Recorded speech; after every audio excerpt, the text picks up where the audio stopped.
দর্শক, আজকে আমরা এক অসহায় মেয়ের গল্প তুলে ধরব, যার নাম হচ্ছে জ্যোৎস্না। জ্যোৎস্নার বিয়ে হয়েছিল, একটি সন্তানও আছে। তো জ্যোৎস্নার বাবা রিক্সা চালাতো, বর্তমানে বাবাটা মারা গেছে।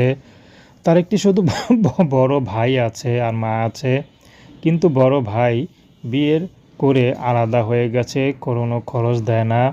তো তার মা একাই ছিল, কিন্তু বর্তমানে জ্যোৎস্না আবার তার সন্তানকে নিয়ে এখন জ্যোৎস্না তার মার কাঁধে উঠেছে। জ্যোৎস্নার খুব কষ্ট লাগে, অভাবে ঘরে সংসার কি করবে। আসলে চেয়েছিল স্বামীর ঘরে সুখে থাকতে, কিন্তু স্বামী নেশাপানি করতো, অনেক কষ্ট দিত, জ্বালা যন্ত্রণা দিত। শেষমেশ স্বামী তাকে ডিভোর্স দিয়ে দেয়। তো জ্যোৎস্না কি করবে, কোথাও যাওয়ার জায়গা নাই, তো তার মার কাছে এখন বর্তমানে থাকে।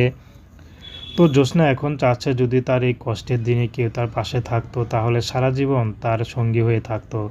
সেই মানুষটি যেমনই হোক বিবাহিত বয়স্ক, যেহেতু জ্যোৎস্না বিবাহিত। তো জ্যোৎস্না তাতে শুধু তার সন্তানের যে দায়িত্ব নেবে, জ্যোৎস্না তাকেই সব কিছু উজাড় করে দিবে, তাকেই ভালোবাসবে।